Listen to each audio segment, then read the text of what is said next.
Good morning all of you. तो आज हम लोग द मार्कर के क्लास में लाइट रिफ्लेक्शन एंड रिफ्रैक्शन का चैप्टर करेंगे। तो इस चैप्टर को स्टार्ट करने से पहले हम लोगों को लाइट के बेसिक प्रॉपर्टीज के बारे में जानकारी होनी चाहिए। देखिए, आप सब जानते हैं कि लाइट जो होता है, हम उस पार्ट को जनरली कहते हैं जो हम ह्यूमन बीइंग देख सकते हैं, जिसके प्रेजेंस में, जिसको हम लोग विजिबल लाइट कहते हैं। लेकिन लाइट का दायरा इतना ही नहीं है, लाइट का दायरा बहुत बड़ा है। एग्जाम्पल के लिए अगर हम पूरे के पूरे इलेक्ट्रोमैग्नेटिक स्पेक्ट्रम को देखें तो आप देख सकते हैं सबसे हाई फ्रीक्वेंसी का लाइट गामा रे होता है, उसके बाद एक्स रे होता है। एक्स रे एक ऐसा रेडिएशन या एक ऐसा लाइट है जो ह्यूमन आई से देखा तो नहीं जा सकता है, बट इससे हम बोन फ्रैक्चर डिटेक्शन करते हैं। उसके बाद फिर आप देखे होंगे या सुने होंगे कि कुछ चीज़ होता है जिसको हम यूवी रेज कहते हैं। तो ये यूवी रेज, और इसके बाद आता है विजिबल। तो विजिबल लाइट जो होता है उसमें बेसिकली 7 कलर्स होते हैं।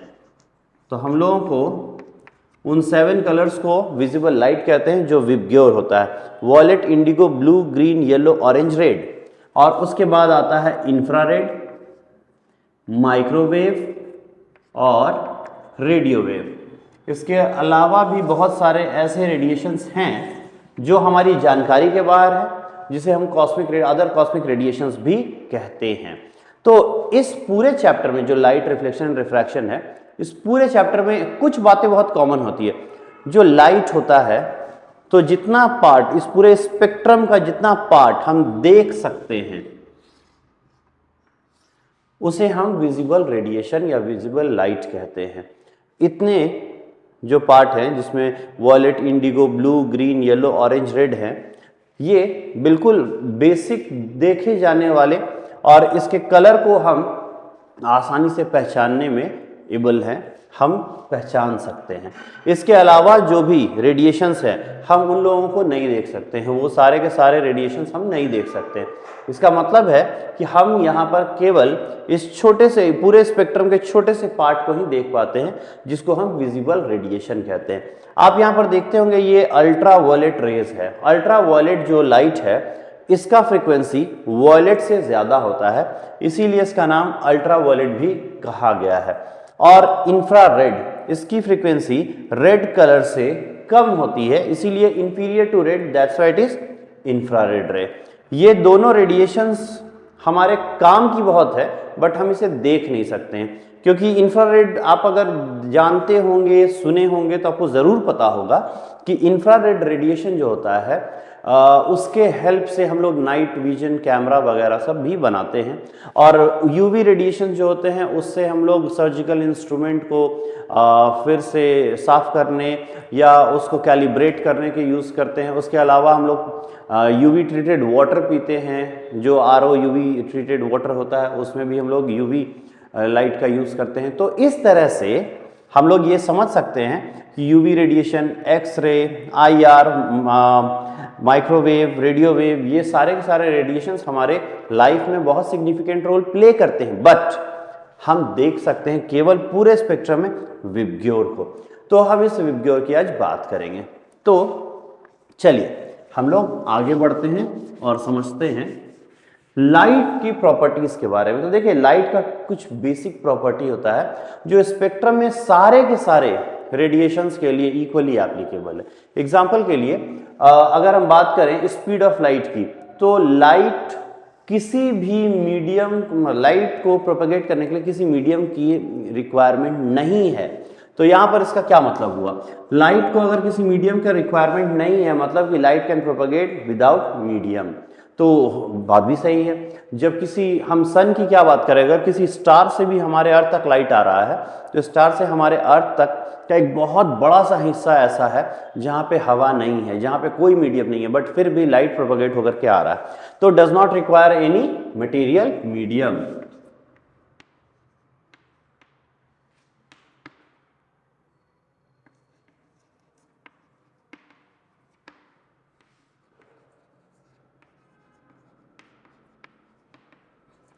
Any material medium. दूसरा, when light gets propagated in any kind of air or vacuum medium, then it always maintains a speed equals 3 into 10 to the power 8 metre पर second. ये जब भी एयर में या vacuum में ट्रैवल करता है तो इसका एक कांस्टेंट स्पीड होता है, ये होता है 3 into 10 to the power 8 metre पर सेकेंड। जब हम कहते हैं कांस्टेंट स्पीड तो इस बात का बहुत गहरा असर होता है, इस बात का बहुत गहरा मतलब होता है, उस मतलब को हम लोग कभी किसी और क्लास में जरूर समझेंगे। उसके बाद हम लोग इसके कुछ और प्रॉपर्टीज के बारे में बात कर सकते हैं, जैसे जो विजिबल लाइट होता है वो किसी डेंसर मीडियम में जब भी ट्रैवल करता है तो थोड़ा स्लो हो जाता है, और जब भी रेयर मीडियम में वो ट्रैवल करता है तो थोड़ा फास्ट हो जाता है in comparison to the denser medium. तो इसका मतलब हुआ कि इसका स्पीड जो होता है वो वैरी करता है। अब अगर हम वेव के स्पीड की बात करें तो आप लोग 9th क्लास में ही पढ़े होंगे कि स्पीड मतलब स्पीड ऑफ लाइट या speed of wave is equal to होता है फ्रीक्वेंसी टाइम वेवलेंथ, है कि नहीं? ये तो बहुत फेमस फॉर्मूला है, v is equal to nu lambda, v is equal to frequency into wavelength. अब जब भी किसी मीडियम, किसी अदर मीडियम से अदर देन एयर और वैक्यूम, अगर किसी अदर मीडियम से लाइट पार होता है या लाइट मूव करता है तो क्या लाइट का फ्रीक्वेंसी चेंज होता है? नहीं। ये कैसे पता चलेगा? ये ऐसे पता चलेगा कि लाइट जो होता है जब भी किसी अदर मीडियम में, जैसे हवा से पानी में गया, तो क्या लाइट अगर ग्रीन कलर का है तो वो पानी में जाकर के रेड कलर होगा? नहीं। तो जब भी फ्रीक्वेंसी चेंज हो रहा है तो हम कहते हैं कलर चेंज हो रहा है। If colour is not getting changed, frequency remains same. तो आखिर फ्रीक्वेंसी और वेवलेंथ में कोई तो एक फैक्टर होगा जिसके बदलने की वजह से ये वेलोसिटी बदल जाता है जब भी लाइट किसी दूसरी मीडियम में जाता है। हाँ, वेवलेंथ बदलता है। तो जब भी लाइट किसी मीडियम में अदर देन एयर और वैक्यूम किसी भी मीडियम में जाता है तो लाइट का वेवलेंथ बदलता है, and due to only this reason velocity of light भी बदल जाता है। तो इसके बदलने के रीजंस बहुत सारे हैं जो हम लोग अभी 10th स्टैंडर्ड में डिस्कस नहीं करते हैं, तो हम लोग सीधे आते हैं उन टॉपिक्स पर जिस टॉपिक पर हम लोग बात करना चाहते हैं। ठीक है, तो ये सब कुछ बेसिक प्रॉपर्टीज थी लाइट की। लाइट हमेशा सीधी दिशा में चलता है, वो स्ट्रेट लाइन में, जिसको हम लोग लाइन ऑफ आई साइट भी कहते हैं, वो केवल लाइन ऑफ आई साइट पे ही चलता है। अगर किसी ओपेक मीडियम से टकराता है तो वो बाउंस बैक भी करता है।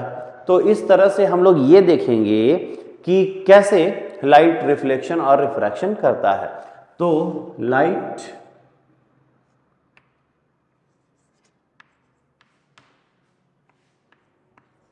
पहले हम लोग पढ़ेंगे रिफ्लेक्शन के बारे में, लाइट रिफ्लेक्शन के बारे में पढ़ना है। तो रिफ्लेक्शन ऑफ लाइट होता क्या है? तो देखिए, ये एग्जैक्टली होता है कि जब भी लाइट कभी चलता है किसी भी जगह पर, किसी भी मीडियम में चलता है और कोई ओपेक मीडियम से वो टकरा जाए। ओपेक मीडियम मतलब जिसके आर पार लाइट नहीं जा सकती है, जैसे दीवार, जैसे ये ग्रीन बोर्ड, इसके आर पार लाइट नहीं जा सकती है। तो वैसे किसी मीडियम से अगर चलता हुआ लाइट टकराता है तो फिर वो बाउंस बैक करता है और उसी मीडियम में फिर वापस लौट जाता है।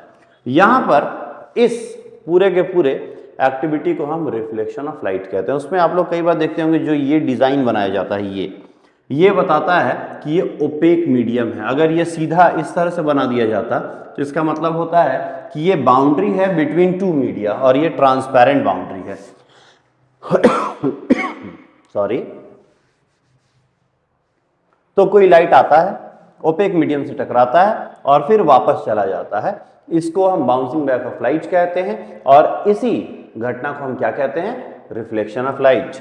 ठीक है, जिस पॉइंट पर यह टकराता है उस पॉइंट पर अगर हम एक नॉर्मल या परपेंडिकुलर ड्रॉ कर दें, नॉर्मल वर्ड का मतलब ही होता है परपेंडिकुलर, नॉर्मल वर्ड का मतलब होता है परपेंडिकुलर। ठीक है, तो eight the point of incidence हम जब भी यहाँ पर एक नॉर्मल ड्रॉ कर देते हैं तो हम लोगों को नॉर्मल ड्रॉ करने के बाद लाइट, उसके रिफ्लेक्शन की प्रॉपर्टीज के बारे में बहुत सारी ज्योमेट्रिकल बातें पता चलती हैं। चलिए इसके बारे में भी हम लोग डिस्कस करेंगे। देखिए ये नॉर्मल है, नॉर्मल का मतलब इस सरफेस से ये परपेंडिकुलर है। तो आप देख सकते हैं incident ray, reflected ray and normal at the point of incidence. याद रखिएगा नॉर्मल हम लोग eight the point of incidence he draw करते हैं। इंसिडेंस यहां होगा और हम नॉर्मल यहां ड्रॉ कर देंगे, ऐसा नहीं होता है। हम जब भी यहां से देखते हैं कि लाइट यहां पर आया है तो हम नॉर्मल वहीं ड्रॉ करते हैं, नॉर्मल वहीं ड्रॉ करेंगे जहां पर लाइट जिस पॉइंट पर इंसिडेंट हुआ है। तो हम लोगों को यहां पर रिफ्लेक्शन ऑफ लाइट का कुछ लॉज मिलता है। तो उसी में पहला लॉ क्या है, देखिए यहां पर पहला लॉ के बारे में हम लोग बात करेंगे। फर्स्ट लॉ ये कहता है incident ray, reflected ray and normal at the point of incidence all lie in the same plane. बहुत बार बच्चों ऐसी गलतियां हो जाती हैं जिसमें कि बच्चे ये समझते हैं all lie in the same plane and the plane is this mirror. No, this plane is not this mirror, rather this plane is the board जहां पे मैंने ये तीनों लाइन ड्रॉ किया है। अगर आप इस इंसिडेंट रे, रिफ्लेक्टेड रे और नॉर्मल को ड्रॉ करेंगे अपने कॉपी पर तो वो प्लेन आपके कॉपी का वो पेज होगा। अगर आप उसको जमीन पे ड्रॉ करते हैं तो वो जमीन ही प्लेन होगा। फिलहाल के लिए ये ग्रीन बोर्ड ही प्लेन है। तो incident ray, reflected ray and normal at the point of incidence all lie in the same plane and the plane is this board. तो ये सबसे पहला एक मिथ होता है बच्चों के मन में, वो क्लियर हुआ कि प्लेन ये मिरर नहीं है, प्लेन ये वो जगह है जहां पर हम इसे ड्रॉ कर रहे हैं। दूसरी बात, इंसिडेंट रे और नॉर्मल के बीच का जो एंगल होता है वही होता है एंगल ऑफ इंसिडेंस। याद रखिएगा एंगल ऑफ इंसिडेंस हो या angle of reflection, reflected ray और नॉर्मल के बीच का जो एंगल होता है उसको हम एंगल ऑफ रिफ्लेक्शन कहते हैं। तो याद रखने वाली बात यह है कि जब भी हम इंसिडेंट रे और रिफ्लेक्टेड रे की बात करते हैं तो एंगल ऑफ इंसिडेंस और एंगल ऑफ रिफ्लेक्शन ये दोनों एंगल्स हम लोग नॉर्मल के रिस्पेक्ट में ही डिफाइन करते हैं। तो incident ray and normal, angle between these two is known as angle of incidence. Reflected ray and normal and the angle between these two line is called angle of reflection. And the second law says angle of incidence is always equal to angle of reflection. ये second law है और first law आप जानते ही हैं जिसमें हम कहते हैं कि इंसिडेंट रे हो गया, रिफ्लेक्टेड रे हो गया and normal at the point of incidence lie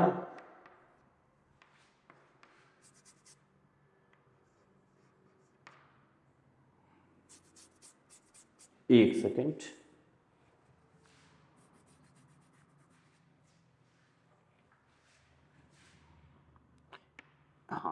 incident ray, reflected ray and normal at the point of incidence all remains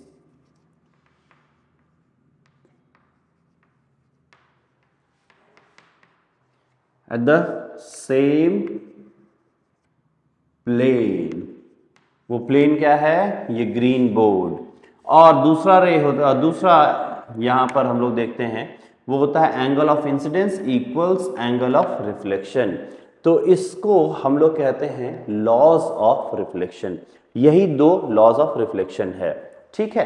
तो ये दो लॉज ऑफ रिफ्लेक्शन है। चलिए ठीक है, इसके बाद हम लोग, ये तो खैर बहुत कॉमन लॉज हैं रिफ्लेक्शन के, लेकिन एक सबसे इंपॉर्टेंट बात है वो क्या, वो ये कि जब भी हम लॉज ऑफ रिफ्लेक्शन लगाते हैं तो ये केवल प्लेन मिरर के लिए नहीं, स्फेरिकल मिरर के लिए भी इक्वली एप्लीकेबल होता है।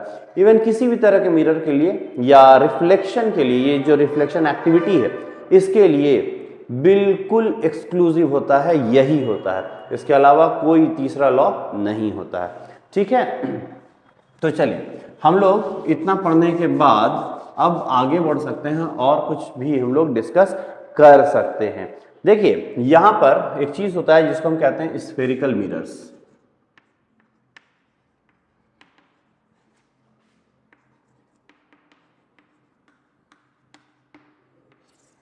चलिए स्फेरिकल मिरर हम लोग समझने के लिए एक काम करते हैं, छोटा सा एक काम करते हैं कि हम लोग एक ग्लास स्फेयर लेते हैं। देखिए ये है ग्लास स्फेयर, ठीक है, ये है एक छोटा सा ग्लास स्फेयर। ग्लास स्फेयर जो है इसका एक सेंटर होगा, इसका एक रेडियस होगा। एक सेकेंड, ये रेडियस थोड़ा सा टेढ़ा हो गया। अब ठीक है। तो एक सेंटर है जिसको हम सेंटर ऑफ द स्फेयर कहते हैं, ये रेडियस है और सब कुछ ऐसा ही है। ये ग्लास का बना हुआ एक बॉल है जो हॉलो बॉल है और हम लोग इसको कंसिडर किए हैं। अब क्या करने वाले हैं कि इस पूरे के पूरे ग्लास के बॉल को, स्फेयर को हम बीच से काट देंगे ऐसे, ठीक है। ये दो पार्ट में डिवाइड हो जाता है। इस पार्ट को हम यहां रख देते हैं और इस पार्ट को हम यहां रख देते हैं, ठीक है।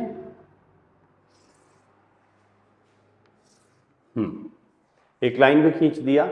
तो वो लाइन, ये जो पूरा का पूरा आप देख रहे हैं जो राइट पार्ट था, उसको जब यहां पे रख दिए तो ये पूरा का पूरा जो पार्ट है उसके सेंटर पॉइंट से अगर हम एक स्ट्रेट लाइन खींच दें तो इस सेंटर पॉइंट को हम पोल कहते हैं और पोल से पार होने वाली जो लाइन होती है उसको हम प्रिंसिपल एक्सिस कहते हैं। यहां पे कौन सा प्रिंसिपल होगा? प्रधानाध्यापक वाला प्रिंसिपल, PRINCIPAL, प्रिंसिपल एक्सिस कहते हैं। यहां भी हम लोग वही बोलेंगे, ये क्या होता है? Principal axis P।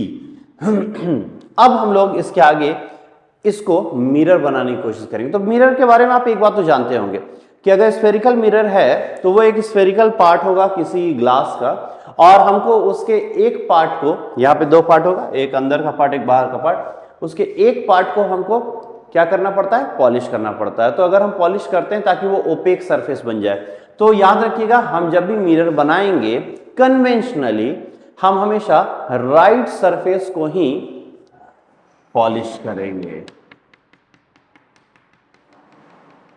ताकि ये ओपेक बन जाए।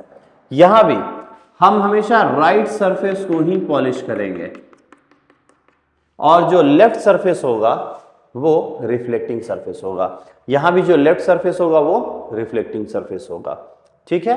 तो स्फेरिकल मिरर्स में हम लोग कुछ बातें और कुछ प्रॉपर्टीज को अच्छे से समझ लेते हैं ताकि हम लोग आगे जब बढ़ें तो हम लोगों को किसी तरह का कोई प्रॉब्लम ना हो। चलिए देखते हैं यहां पर। देखिए ये पोल है, तो चलिए ठीक है, ये जो पार्ट था ये पार्ट हम यहां रख दिए, ये वाला पार्ट पोल था और ये सेंटर था, तो इसका एक सेंटर भी होगा यहां पर, होगा कि नहीं? उसी तरह से इस पार्ट के लिए जो सेंटर है वो इससे लेफ्ट साइड में है और इस पार्ट के लिए जो सेंटर है वो इस पार्ट के राइट साइड में है। इस पार्ट के लिए जो सेंटर है वो इसके राइट साइड में है। तो what do we mean by centre of spherical mirror? Centre of spherical mirror is the centre of that glass sphere of which this mirror was a part once. जब भी हम बात करते हैं कि ये जो स्फेयर है इसका जो सेंटर है वही सेंटर एक्चुअली में इन स्फेरिकल मिरर्स का सेंटर ऑफ कर्वेचर है, ठीक है। अब पोल से सेंटर के बीच का जो डिस्टेंस होता है इसे ही हम रेडियस ऑफ कर्वेचर कहते हैं, जो बेसिकली इस स्फेयर का रेडियस होता है। इसको हम R, कैपिटल R से डिनोट करते हैं। तो ये जो डिस्टेंस आप देख रहे हैं इसको हम रेडियस ऑफ कर्वेचर कहते हैं, ठीक है। नेक्स्ट, C और P का जो मिड पॉइंट होता है इसको हम फोकस कहते हैं। C और P का जो मिड पॉइंट है उसको हम फोकस कहते हैं। और पोल से फोकस का जो डिस्टेंस होता है इसको फोकस भी कह सकते हैं, बहुत सारे बुक्स में इसे प्रिंसिपल फोकस भी कहते हैं। तो पोल से फोकस का जो डिस्टेंस होता है उसको हम फोकल लेंथ कहते हैं। यहां भी P और C का जो मिड पॉइंट होता है इसको हम फोकस कहते हैं और पोल और फोकस के बीच का जो डिस्टेंस होता है उसको हम फोकल लेंथ कहते हैं, ठीक है। तो ये फोकल लेंथ हो गया। अब हम लोगों को यहाँ पर कुछ बेसिक बातें समझ में आ गई हैं। वो क्या? वो ये कि यहाँ पर पोल होता है, फोकस होता है, सेंटर ऑफ कर्वेचर होता है, रेडियस ऑफ कर्वेचर होता है, फोकल लेंथ होता है, ये सब कुछ ठीक है। ये सारे पॉइंट्स जिस लाइन पर डिफाइन किए गए हैं उस लाइन को हम प्रिंसिपल एक्सिस कहते हैं। प्रिंसिपल एक्सिस वो लाइन होता है जो बिल्कुल हॉरिजॉन्टल लाइन होता है और हमेशा पास होता है पोल से। किसके पोल से? मिरर के पोल से, मिरर के मिड पॉइंट से। ठीक है भाई, ये भी बहुत अच्छी बात है। नेक्स्ट हम लोग क्या देखते हैं, यहां देखिए, ये जो डिस्टेंस होता है, ये डिस्टेंस इस एंड से इस एंड का जो डिस्टेंस होता है इसे हम कर्वेचर ऑफ मिरर कहते हैं। इसे हम क्या कहते हैं? Curvature of mirror. और यहां से ये जो लाइन खींच दिया, यहां से ये जो लाइन खींच दिया, इसको हम लोग क्या कहते हैं? इसको कहते हैं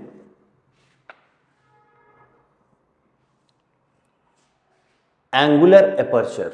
तो ये कर्वेचर, आप कर्वेचर का लेंथ बोलिए या इसको आप सिंपली लीनियर एपर्चर बोलिए। इसको आप कर्वेचर का लेंथ बोलिए या सिंपली लीनियर एपर्चर बोल सकते हैं, इसमें कहीं कोई दिक्कत नहीं है। इसको लीनियर एपर्चर भी कहते हैं। ये जो डॉटेड लाइन है इसको हम लोग क्या कहते हैं? Linear aperture.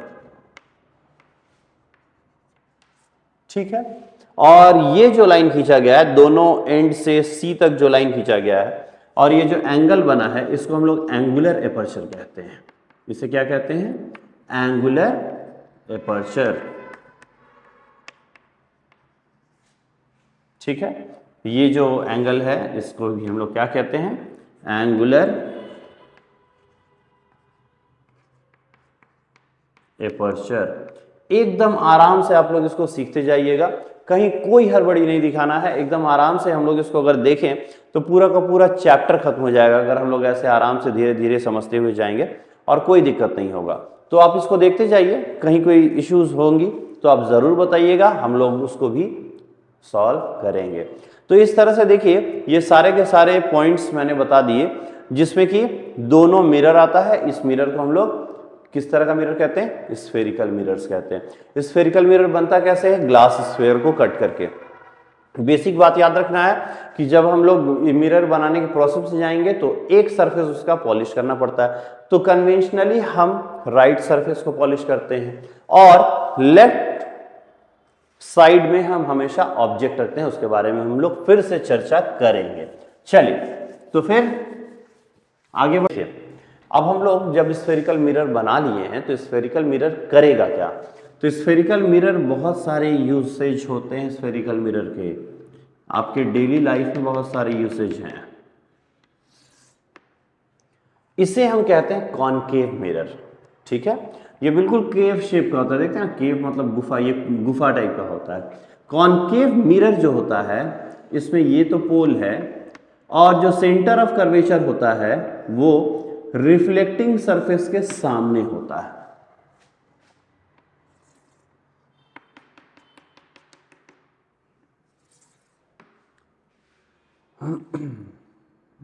ये है सेंटर ऑफ कर्वेचर, ये है पोल। हम ऑब्जेक्ट जब भी रखते हैं रिफ्लेक्टिंग सरफेस के सामने रखते हैं। ये देखिए, रिफ्लेक्टिंग सरफेस के सामने एक ऑब्जेक्ट रख दिया गया ए बी। वैसे ही यहां भी रिफ्लेक्टिंग सरफेस के सामने एक ऑब्जेक्ट रख दिया गया A B. But this time ये जो सेंटर ऑफ कर्वेचर है वो रिफ्लेक्टिंग सरफेस के पीछे है।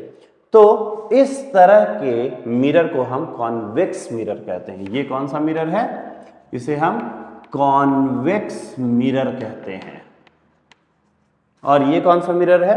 इसे हम कॉनकेव मिरर कहते हैं, जो केव शेप का होता है, कॉनकेव मिरर कहते हैं। ठीक। दोनों में बेसिक डिफरेंस क्या है? कॉनकेव मिरर में रिफ्लेक्टिंग सरफेस जो है जिससे लाइट टकरा के रिफ्लेक्ट करेगा वो सरफेस के सामने होता है सेंटर ऑफ कर्वेचर, और यहाँ रिफ्लेक्टिंग सरफेस के पीछे होता है सेंटर ऑफ कर्वेचर। ठीक है। तो कॉन्वेक्स मिरर में centre of curvature reflecting surface के पीछे होता है। It always lie behind the reflecting surface and this point that is centre of curvature in case of concave mirror lie always in front of the reflecting surface. ठीक है। Conventionally हम object को हमेशा left side में रखते हैं। ये बहुत बेसिक सिस्टम है। हम एक्चुअली में अभी ये सीख रहे हैं कि मिरर के बारे में जब हम बात करेंगे तो कुछ बेसिक कन्वेंशंस को हम लोग हमेशा अपने दिमाग में रखेंगे, ताकि हम इससे रिलेटेड प्रॉब्लम्स भी आसानी से बना सकें और इससे रिलेटेड कॉन्सेप्ट को भी आसानी से ग्रैस्प कर सकें। तो यहाँ पर देखिए, ये है कॉनकेव मिरर, ये है कॉन्वेक्स मिरर। इन दोनों के बीच में बहुत सारी डिफरेंसेस है जो हम लोग पढ़ने के दौरान सीखेंगे भी, ठीक है। लेकिन बेसिक डिफरेंस यही होता है कि ये जो रिफ्लेक्टिंग सरफेस है उसके सामने सेंटर ऑफ कर्वेचर है, और यहाँ जो रिफ्लेक्टिंग सरफेस है उसके पीछे सेंटर ऑफ कर्वेचर है। लाइट जब भी आता है तो वो ऑब्जेक्ट से आता है, ऐसे ऑब्जेक्ट से आएगा लाइट, और हम लाइट को जब भी parallel to the principal axis रखते हैं, parallel to the principal axis रखते हैं, तो लाइट टकराने के बाद यहाँ रिफ्लेक्ट होके हमेशा फोकस से ही पार होता है। एरो बनाना कभी मत भूलिए। उसी तरह से यहाँ पर देखिए, लाइट ऐसे आता है, ठीक है। अब जब ये पैरेलल टू प्रिंसिपल एक्सिस है, ये light parallel to principal axis है, तो टकराने के बाद इसे हम कन्वर्जिंग मिरर भी कहते हैं, क्योंकि ये लाइट गया और एक पॉइंट पे कन्वर्ज हुआ। इसे हम डाइवर्जिंग मिरर कहते हैं, तो ये डाइवर्ज होगा। बट आप बच्चों से एक काइंड रिक्वेस्ट है, इसको डायरेक्ट डाइवर्ज मत कीजिए। आप यहां पर जो फोकस बनाए हैं उस फोकस से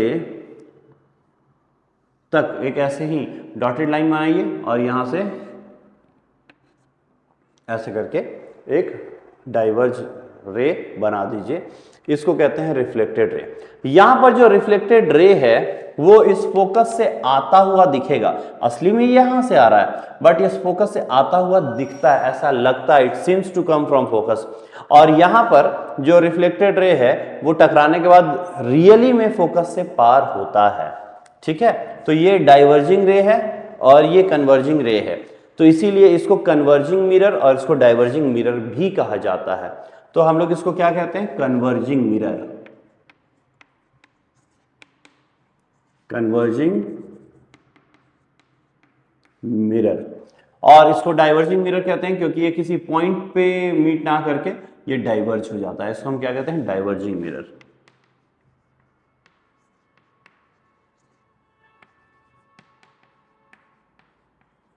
ठीक, तो यहां तक तो हम लोग समझ गए। अब जितने भी रेज हैं, रेडिएशन है जो ऑब्जेक्ट से आ रहे हैं, अगर वो पैरेलल टू प्रिंसिपल एक्सिस हैं तो टकराने के बाद वो हमेशा फोकस से पार होंगे।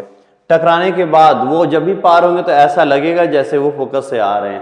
तो इसका मतलब हुआ कि यहाँ पे दो तरह का मिरर है, कन्वर्जिंग मिरर, डाइवर्जिंग मिरर, जिसको हम लोग कन्वेक्स मिरर भी कहते हैं, कन्वर्जिंग मिरर जिसको हम कॉनकेव मिरर भी कहते हैं। यहाँ पर जब भी पैरेलल टू प्रिंसिपल एक्सिस रे आता है तो वो मूव करता है, मूव आउट होता है, डाइवर्ज करता है। और यहां पर अगर कोई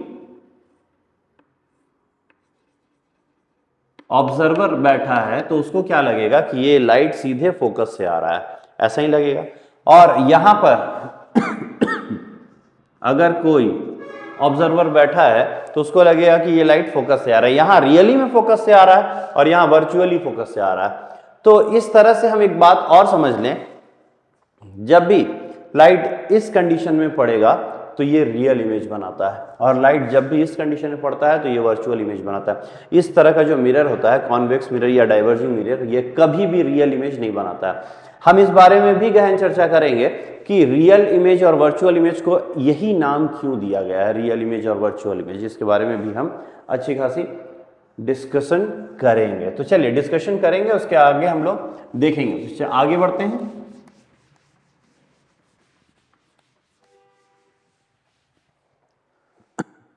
तो यहां पर देखिए कुछ बेसिक बात हम लोग समझ लेते हैं। आप अगर एक मिरर के लिए भी ये बात समझिएगा तो हर मिरर के लिए ये इक्वली एप्लीकेबल है।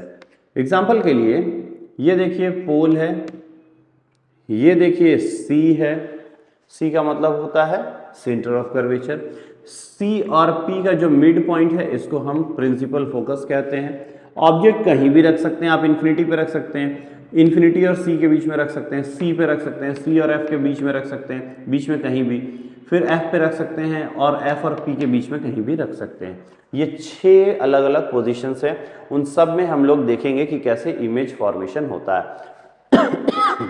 नेक्स्ट, यहां पे देखिए, अगर हम एक ऑब्जेक्ट ऐसे रखते हैं तो रे के चलने के कुछ नियम होते हैं, उस नियम को ज्योमेट्रिकल लॉज या ज्योमेट्रिकल नियम से हम लोग बांधते हैं या समझते हैं। तो यहां पर देखिए सॉरी, ए बी, ठीक है। तो यहां पर आप देखिएगा एक रे है जो पैरेलल टू प्रिंसिपल एक्सिस चलता है, टकराने के बाद ये फोकस से पार होता है। दूसरा एक रे हम कंसिडर कर सकते हैं जो फोकस पोल से पार होता है। तो अगर ये पोल से पार होगा, पोल से टकराएगा, तो उतने ही एंगल पे ये मूव कर जाएगा ऐसे। ये जो एंगल होगा जिसको हम एंगल ऑफ इंसिडेंस कहेंगे, ये एंगल ऑफ रिफ्लेक्शन हो जाएगा। होगा कि नहीं?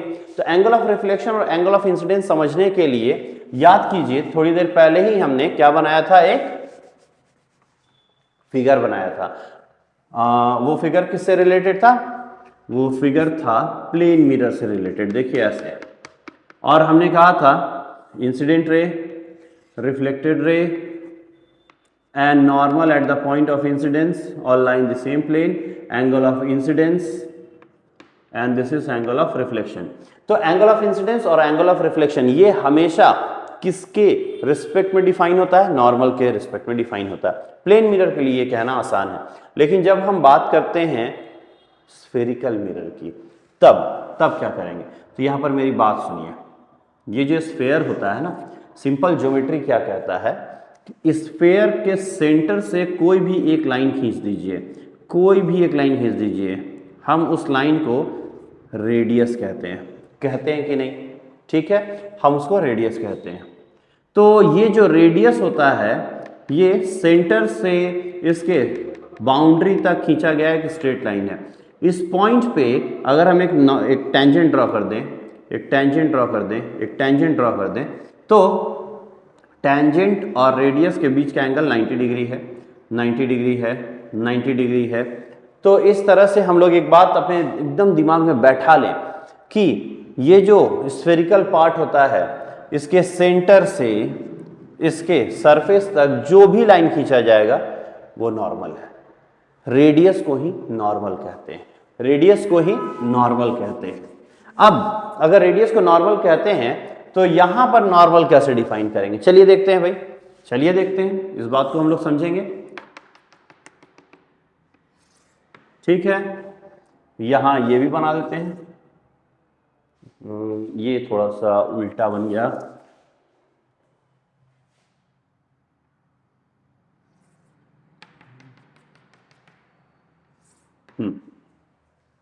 यहां देखिए, ये हो गया C, ये हो गया P, ये हो गया P, ये हो गया C। यहां तक सब कुछ अच्छा है? हाँ भाई, बहुत अच्छा है। ये सेंटर एक्चुअली में उस स्फीयर का सेंटर है जिसका ये मिरर कभी पार्ट था। अब इस सेंटर से यहां तक, इस सेंटर से यहां तक, इस सेंटर से यहां तक, इस सेंटर से यहां तक, आप जो भी लाइन खींचेगा वो सब रेडियस होगा। यहां भी सेंटर से यहां तक, सेंटर से यहां तक, सेंटर से यहां तक, सेंटर से यहां तक, आप जो भी लाइन खींचेगा वो सब रेडियस होगा, वो सब परपेंडिकुलर भी होगा। दूसरी बात, हम लोग अभी एक लॉ पढ़े थे जिसको लॉ ऑफ रिफ्लेक्शन कहते हैं। उसमें क्या था कि angle of incidence and angle of reflection हमेशा बराबर होता है। तो इसका मतलब कि अगर हम एंगल ऑफ इंसिडेंस का एंगल छोटा कर दें तो एंगल ऑफ रिफ्लेक्शन भी छोटा हो जाएगा। होगा कि नहीं? हाँ भाई, बिल्कुल। यहां ये और कम होगा, यहां ये और कम होगा। अगर ये नॉर्मल है, ये मिरर है, बहुत छोटा एंगल से लाइट इंसिडेंस होगा तो बहुत छोटे एंगल से लाइट रिफ्लेक्ट भी होगा। ये एंगल हो जाएगा एंगल ऑफ इंसिडेंस, ये एंगल हो जाएगा एंगल ऑफ रिफ्लेक्शन। बट क्या होगा अगर लाइट इस नॉर्मल के अलोंग ही आए? तब तो वो 0 डिग्री पे आ रहा है, तो वो नॉर्मल के अलोंग ही चला जाएगा, मतलब वो 0 डिग्री पे ही बाउंस बैक कर जाएगा। मतलब ये जिस रास्ते से आया है उसी रास्ते से वापस हो जाएगा। तो जब भी कोई लाइट नॉर्मल के अलोंग आएगा तो वो उसी रास्ते में वापस हो जाता है। आपने कई बार इस चीज को देखा होगा, अगर आप नहीं समझे थे तो आज इस बात को समझ लीजिए कि ऐसा होता क्यों है। तो लॉज ऑफ रिफ्लेक्शन ही इसका बेसिक रीजन है जो बताता है कि एंगल ऑफ इंसिडेंस और एंगल ऑफ रिफ्लेक्शन हमेशा बराबर होते हैं। एंगल ऑफ इंसिडेंस बढ़ेगा, एंगल ऑफ रिफ्लेक्शन भी बढ़ेगा। एंगल ऑफ रिफ्लेक्शन कम होगा, एंगल ऑफ इंसिडेंस कम होगा, एंगल ऑफ रिफ्लेक्शन भी कम होगा। ठीक है, तो ये देखिए, ये है C, ये देखिए ये है P, ये है ऑब्जेक्ट। अगर कोई ray parallel to principal axis जा रहा है तो आफ्टर रिफ्लेक्शन ये फोकस से पार होता है। बहुत अच्छी बात। अगर कोई रे ऐसे करके जा रहा है तो आप देखिए ये C है, ये C है, ये लाइन जो P तक मिल रहा है, तो C से बाउंड्री तक खींचा गया जो भी लाइन होगा वो सब क्या होगा, वो सब नॉर्मल होगा। और इंसिडेंट रे और नॉर्मल के बीच का जो एंगल होगा वो क्या होगा, वो होगा angle of incidence. If angle of incidence is I, then generally angle of reflection is same as that of the value of angle of incidence. तो जो भी एंगल ऑफ रिफ्लेक्शन होगा वही एंगल ऑफ इंसिडेंस भी होगा। तो जब भी लाइट पोल से पार होता है तो जितने एंगल पर वो इंसिडेंस करता है उतने ही एंगल से वो रिफ्लेक्ट भी कर जाता है। ठीक है, एक और बात यहां पर देखिए, ये बेसिक लाइट के चलने की ज्योमेट्री है। मान लीजिए कि ये है सेंटर ऑफ कर्वेचर, ये है P और ये है F। यहाँ पर हम ऑब्जेक्ट रखते हैं। ऑब्जेक्ट हम कहीं भी रख सकते हैं, ऐसा नहीं है कि हम बियॉन्ड C ही रखें। समझने के पॉइंट ऑफ व्यू से हम लोग इसको ऐसा कर रहे हैं। अगर ये रे यहाँ नहीं जा करके फोकस से ही पार हो जाए, रे है चलते समय तो इनफाइनाइट रेज होते हैं, तो रेज कहीं से भी पार हो सकते हैं। वो तो हम अपनी सुविधा के लिए यहाँ पर 2 रे लेते हैं और 2 रे के रिफ्लेक्शन होने के बाद जिस जगह पर वो दोनों रे आपस में मिलता है रियली या वर्चुअली, उस जगह पर वो इमेज बनाता है, ये हम जानते हैं। बट क्या रियली में केवल 2 ही रे होते हैं? नहीं, रे इनफाइनाइट्स होते हैं। तो यहाँ पर देखिए, अगर कोई ऑब्जेक्ट से, ये AB है ऑब्जेक्ट, अगर किसी ऑब्जेक्ट से कोई रे निकलता है और वो पैरेलल टू प्रिंसिपल एक्सिस नहीं, फोकस से जाता है, तो फोकस से जाने के बाद जब वो मिरर से टकराएगा तो उसके बाद वो पैरेलल टू प्रिंसिपल एक्सिस जाएगा। आप याद कीजिए, अगर कोई ray parallel to principal axis होता है तो टकराने के बाद फोकस से जाता है। अगर कोई रे फोकस से पार होता है तो टकराने के बाद पैरेलल टू प्रिंसिपल एक्सिस हो जाता है। Nature loves symmetry, nature loves symmetry. तो इस सिमेट्री का ही हम लोग यूज कर रहे हैं और इस बात को हम लोग प्रॉपरली समझ लें।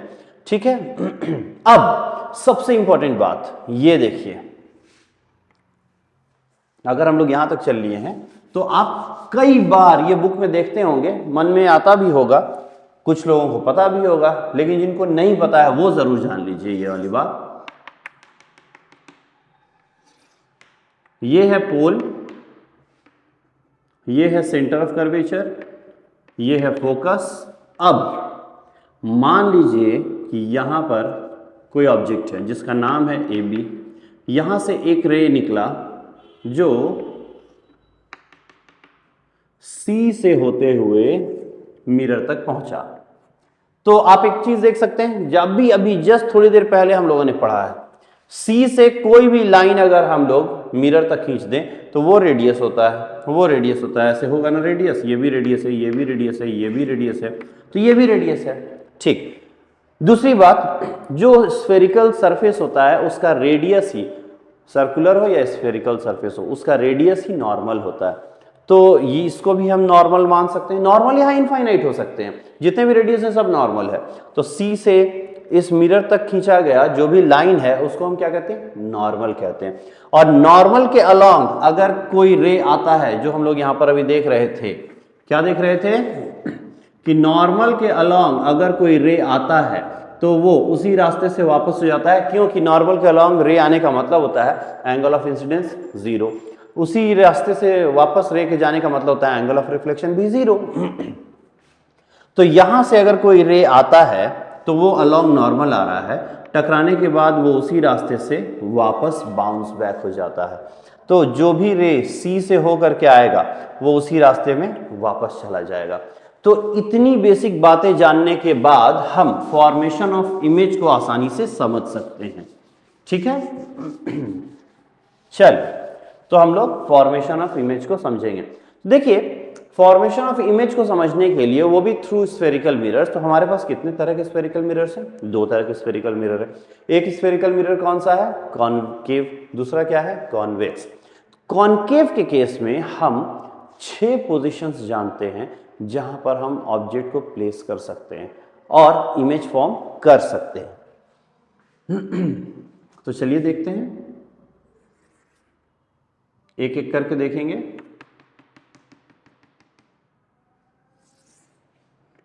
इसको हम कहते हैं कॉनकेव मिरर। तो पहले हम इमेज फॉर्मेशन पढ़ेंगे और वो भी किसके लिए? कॉनकेव मिरर के लिए पढ़ेंगे। चलिए देखते हैं क्या करना है। तो ये है पोल, ये है फोकस, सॉरी फोकस नहीं, ये है सेंटर ऑफ कर्वेचर, ये है फोकस। हो गया। इस सबसे पहले ड्राइंग में इसको हम लोग बोलते हैं image formation bye spherical mirrors. Image formation bye spherical mirrors. चलिए इसके बारे में देखें।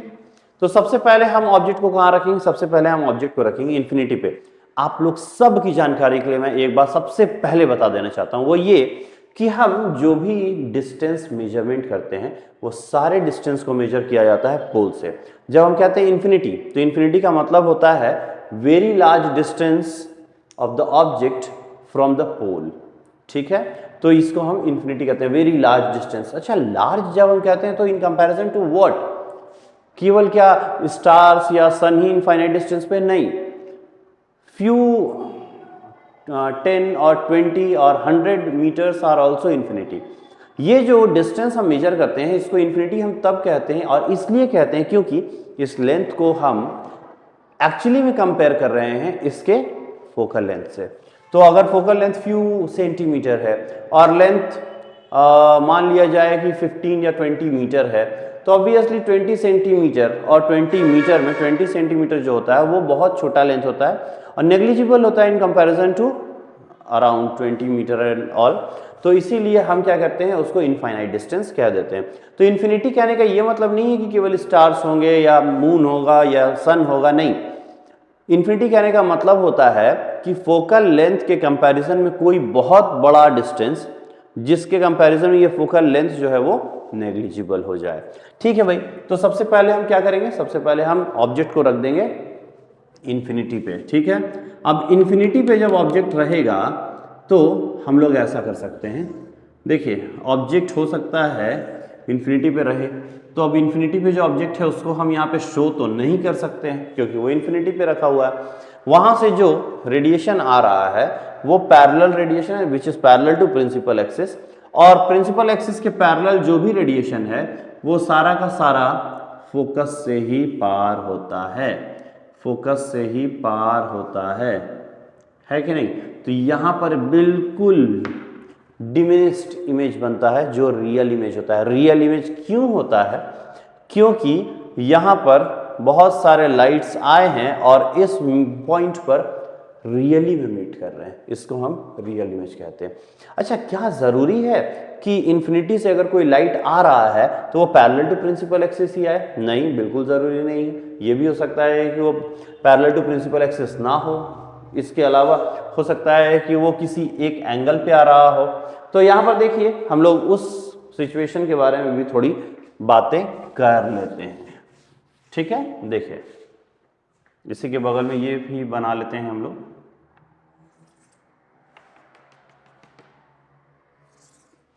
देखिए ये है C, ये है P और ये है F।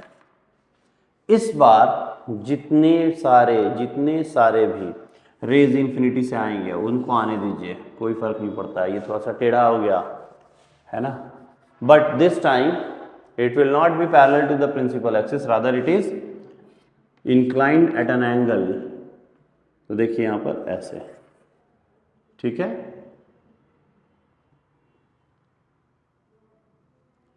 ये देखिए मान लीजिए ऐसे ही कोई रे आया, ठीक, तो क्या अब ये पैरेलल टू प्रिंसिपल एक्सिस है? नहीं है। तो क्या जरूरी है कि ये फोकस से ही पार करे? नहीं जरूरी है, कहीं से भी पार करे उससे कोई फर्क नहीं पड़ता है, बट इमेज फोकस पे ही बनेगा, इमेज फोकस पे ही बनेगा। तो ये देखिए, ये अगर इस तरह से आ रहा है तो कहीं भी ये रिफ्लेक्ट कर सकता है according to the geometry only, और फिर कहीं से भी ये रिफ्लेक्ट कर सकता है। तो हम लोग इसको क्या करेंगे, इसको यहाँ से पार करते हैं ताकि यहाँ पर इमेज बन जाए और फोकस पे इमेज बन गया। तो एक बात याद रखिएगा, कुछ भी हो जाए, अगर ऑब्जेक्ट इन्फिनिटी पे रखा हुआ है तो इमेज फोकस पे ही बनेगा। यहाँ पर ये हाईली डिमिनिश्ड होता है, यहाँ पर फिर भी अगर पैरेलल टू प्रिंसिपल एक्सिस नहीं है तो फोकस से पार नहीं होता है, लेकिन इमेज फाइनली फोकस पे ही बनता है। तो ये फोकस पे इमेज बन गया, इसका कुछ डायमेंशन है, बट यहाँ पर जब पैरेलल टू प्रिंसिपल एक्सिस आता है, लाइट और फोकस पे मीट करता है, तो वहाँ पे हाईली डिमिनिश्ड इमेज बन जाता है। तो कुछ भी कीजिए, बट इन्फिनिटी से आते हुए रेस का जो इमेज होता है वो फोकस पे ही बनना चाहिए। ठीक है, तो यहाँ पर हम क्या करते हैं, ऑब्जेक्ट और इमेज के पोजीशंस को एक बार मेंशन कर देते हैं। ये ऑब्जेक्ट होगा और ये इमेज होगा। ठीक है, यहां पर सीरियल नंबर भी लिख दिया जाए।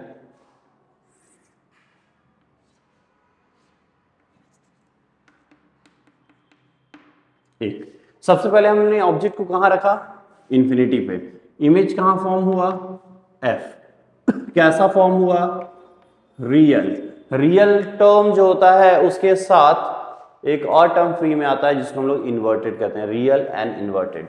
रियल इमेज हमेशा इन्वर्टेड इमेज होता है। रियल क्यों कहा जाता है, रियल केवल इसलिए कहते हैं क्योंकि इस पॉइंट पर रियली में दो या दो से अधिक रेडिएशंस क्या करते हैं, मीट करते हैं।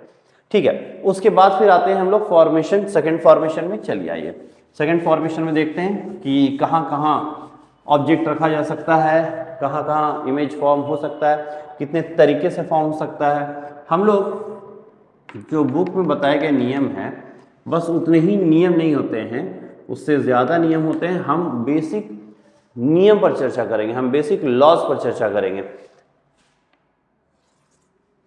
तो अभी हम लोग केवल इस बात पे फोकस कर रहे हैं कि फॉर्मेशन ऑफ मतलब image formation bye spherical mirror में कौन सा मिरर, कॉनकेव मिरर। ठीक है, तो यहाँ पर देखिए ये हो गया C, ये हो गया P, ये हो गया C, ये हो गया P, mid point F, mid point F। यहाँ तक भी ठीक है। इस बार हम ऑब्जेक्ट कहाँ रखेंगे, पिछली बार हम ऑब्जेक्ट इन्फिनिटी पे रखे थे, इस बार in between, somewhere in between C and infinity, somewhere in between C and infinity. है कि नहीं, हाँ भाई बिल्कुल है। अब देखिए एक रे है जो पैरेलल टू प्रिंसिपल एक्सिस जा रहा है, एक रे है जो पैरेलल टू प्रिंसिपल एक्सिस नहीं जा रहा है। ठीक है, वो फोकस से चला गया, क्या दिक्कत है, कहीं से भी जा सकता है, वैसा कोई दिक्कत नहीं है।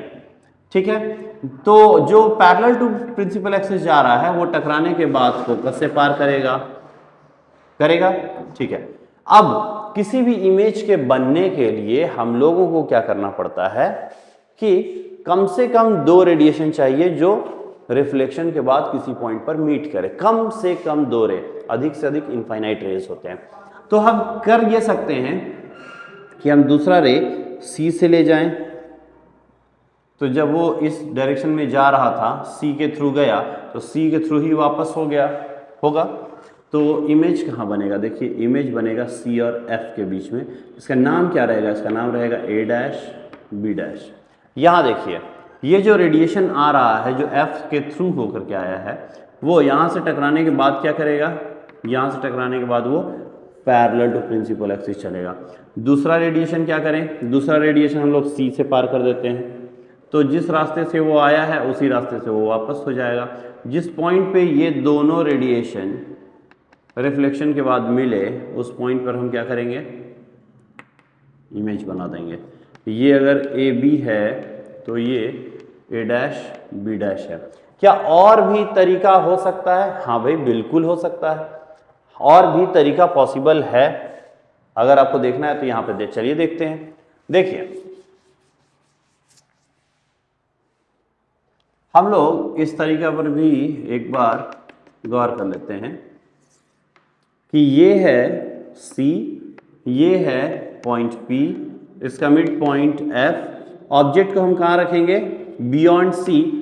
तो हम लोग ऑब्जेक्ट को हमेशा C और इन्फिनिटी के बीच में कहीं भी रख देते हैं, क्योंकि वही हमारा दूसरा डेस्टिनेड पोजीशन है। तो यहाँ पर जो दूसरा पोजीशन है वो क्या है, वो है इन्फिनिटी और C के बीच में। इमेज कहाँ बन रहा है, इमेज बन रहा है C और F के बीच में, C और F के बीच में। इसी के बारे में हम लोग देख रहे हैं अभी। तो एक चीज देखिएगा यहाँ पर, एक रे चलिए हम लोग F से ले जाते हैं, जो टकराने के बाद, रिफ्लेक्शन के बाद parallel to principal axis move करेगा। दूसरा हम लोग C से नहीं ले जाते हैं, हम लोग क्या करेंगे, दूसरा हम लोग पोल से ले जाते हैं। तो भी जब ये मीट करेगा इससे, जितने एंगल पे यहाँ पे इंसिडेंस हुआ है उतने ही एंगल पे यहाँ पर ये रिफ्लेक्ट होगा, और देखिए C और F के बीच में कहीं भी अपना इमेज बना देगा, है कि नहीं। अगर ये सारे के सारे फॉर्मेशन ऑफ इमेज जो है उसको आप प्रॉपर एंगल ले करके कंपास और प्रोटेक्टर की मदद से बनाइएगा तो आपको बिल्कुल सही इमेज मिलेगा, जो कभी भी गलत नहीं होगा। ठीक है, तो देखिए हम लोग इस तरह से भी ये इमेज बना सकते थे। तो बेसिकली इसीलिए मैंने आपको सबसे पहले ही बताया कि जितने भी रेडिएशंस होते हैं वो रेडिएशंस किस तरह से चलते हैं, किस तरह से काम करते हैं। अगर हमें ये पता चल गया, केवल उसी रूल को फॉलो करके हम लोग आसानी से इमेज फॉर्मेशन देख सकते हैं। चलिए हम लोग सेकंड केस में जाते हैं, और यहां भी जो इमेज है वो कैसा है, रियल एंड इन्वर्टेड। अब हम लोग थर्ड पोजीशन के लिए पढ़ाई करें। थर्ड पोजीशन होगा C पर, मतलब ऑब्जेक्ट को हम कहां रखेंगे, सेंटर ऑफ कर्वेचर पर। चलिए देखते हैं, ये क्या है P, ये क्या है C, ये क्या है F। ऑब्जेक्ट को कहाँ रख दिए, C पे रख दिए। ये देखिए दौड़ा, एक रे यहाँ से दौड़ा, टकराने के बाद वो फोकस से पार होगा। फोकस से पार इसलिए होगा क्योंकि ये जो रे जा रहा है वो पैरेलल टू प्रिंसिपल एक्सिस है। दूसरा आप रे कहाँ से पार कर सकते हैं, तो दूसरा रे आप फोकस से भी पार कर सकते हैं, और ये मिलना चाहिए कहाँ, ये मिलना चाहिए एकदम C पॉइंट पर, एकदम C पॉइंट पर। तो एग्जैक्टली ये है AB ऑब्जेक्ट और ये है A' B' ऑब्जेक्ट। तो जब भी हम ऑब्जेक्ट को सेंटर ऑफ कर्वेचर पर रखते हैं तो इमेज भी सेंटर ऑफ कर्वेचर पर ही बनता है। रियली में मीट किया है दोनों, इसलिए ये रियल इमेज होता है। अब आते हैं हम लोग फोर्थ वन। फोर्थ वन में हम कहाँ रखेंगे ऑब्जेक्ट, हम ऑब्जेक्ट रखेंगे C और F के बीच में। चलिए रख करके देख लेते हैं, है कि नहीं।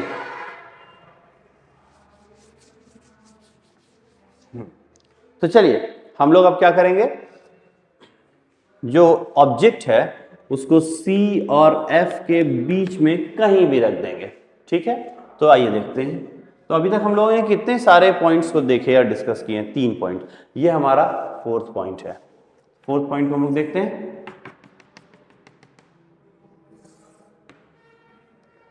ऑलवेल P, C, mid point F, object को कहां रखेंगे, C और F के बीच में। आपको एक सिंपल सा एडवाइस दूंगा कि जब भी आप ऑब्जेक्ट को ज्यादा क्लोज, मिरर के ज्यादा क्लोज ले जा रहे हैं तो आप देखिएगा कि इमेज मिरर से दूर भाग रहा है। तो जितना क्लोज आप ले जाइए, आप कोशिश कीजिएगा कि जो ऑब्जेक्ट है उसका हाइट थोड़ा कम रखें, ये कोशिश कीजिएगा। इससे क्या होगा, इससे होगा ये कि आप जो इमेज बनाएंगे या रे डायग्राम बनाएंगे वो रे डायग्राम बहुत अच्छा बनेगा। तो यहाँ पर देखिए ये क्या है, ऑब्जेक्ट, ऑब्जेक्ट का नाम है AB, parallel to principal axis, after reflection will pass through the focus. And what about the next one, next one हम लोग एक काम कर सकते हैं, फोकस से पार कर सकते हैं। हमारे पास बहुत ऑप्शन है, हम पोल से ही पार कर सकते थे, फोकस से पार करेंगे तो ये फिर क्या होगा, पैरेलल टू प्रिंसिपल एक्सिस हो जाएगा ऐसे, और ये इमेज फॉर्मेशन हो गया। तो इमेज का नाम क्या होगा, ए डैश बी डैश। क्या होगा, ए डैश बी डैश। तो यहाँ पर देखिए इमेज कहाँ बना, तो इमेज बनता है सी और इन्फिनिटी के बीच में। कैसा बनता है, रियल बनता है। रियल क्यों बनता है, क्योंकि इस पॉइंट पर ये रे और ये रे दोनों रियली में मीट कर रहा है कि नहीं। चलिए आगे देखें, ये हो गया चौथा पॉइंट डिस्कस। अब आते हैं पांचवें पॉइंट पर। पांचवें पॉइंट पर हम क्या करने वाले हैं कि ऑब्जेक्ट जो है उसको फोकस पे रख देते हैं। तो फोकस पे रखेंगे तो क्या होगा, ये हो गया कॉनकेव मिरर, ये हो गया प्रिंसिपल एक्सिस, ये हो गया सी, ये हो गया फोकस, ये हो गया पोल। ऑब्जेक्ट को कहाँ रखना है, फोकस पे रखना है। ठीक है, ये पैरेलल भी जा सकता है, यहाँ से भी जा सकता है, ये सी से भी जा सकता है, उसमें भी कहीं कोई दिक्कत नहीं है। तो यहाँ देखिए ये पैरेलल टू प्रिंसिपल एक्सिस, ये रे जा रहा है, टकराने के बाद ये फोकस से पार हुआ। दूसरा रे आप कहाँ रखना चाहेंगे, तो दूसरा रे हम कहीं भी रख सकते हैं, हम यहाँ से भी ले जा सकते हैं ऐसे। और दूसरा रे जब आप यहाँ से ले जाइएगा तो मेरी बात मानिए, ये बिल्कुल पैरेलल जाएगा, है कि नहीं। ये हो जाएगा इंसिडेंट रे, ये हो जाएगा रिफ्लेक्टेड रे, ये हो जाएगा इंसिडेंट रे, ये हो जाएगा रिफ्लेक्टेड रे। इस एंगल को हम क्या कहते हैं, एंगल ऑफ इंसिडेंस। इस एंगल को क्या कहते हैं, एंगल ऑफ रिफ्लेक्शन। और ये दोनों रेज पैरेलल चलेंगे। इवन अगर आपको सी से ही पार करना है ना, तो यहां से एक लाइन ऐसे खींच दीजिए, मतलब कि एक रे है जो इस पॉइंट से होते हुए यहां तक गया, अलोंग नॉर्मल जा रहा है, तो इसी के अलोंग ये वापस भी आएगा और यहाँ पर भी ये पैरेलल निकल जाएगा। देख रहे हैं ना, ये तीनों पैरेलल लाइन है। ठीक है, तो ये तीनों पैरेलल लाइन है। तो आप अकॉर्डिंग टू ज्योमेट्री जानते होंगे कि दो parallel line never meets, but according to physics two parallel rays meet at infinity. इस बात को याद रखिएगा कि फिजिक्स है वो बहुत वर्सटाइल है, कभी भी नेगेटिव स्टेटमेंट नहीं देता है। तो वो कहता है कि इन्फिनिटी पे बनेगा। अब इन्फिनिटी पे बनेगा तो इस बात का कोई सबूत है, जा करके इन्फिनिटी पे खोजना होगा। हाँ, सबूत है। तो यहाँ पर हम लोग लिख सकते हैं कि यहाँ पर इमेज कहाँ बनने वाला है, इमेज एट इंफिनिटी, है कि नहीं। तो आप एक चीज गौर कीजिए, जब इन्फिनिटी पे ऑब्जेक्ट रखे थे तो फोकस पे इमेज बना था, फोकस पे ऑब्जेक्ट रखे हैं तो इन्फिनिटी पे इमेज बन रहा है। ये बिल्कुल रिवर्स केस है। और इमेज कैसा होगा, रियल। रियल क्यों, क्योंकि ये दोनों रेस वहां जा करके रियली में मीट करेंगे। ठीक है, चलिए बहुत अच्छी बात। तो आगे बढ़ सकते हैं, ये चौक ले लूं एक। चलिए, तो लास्ट पोजीशन हम लोग इसके लिए देखते हैं। देखिए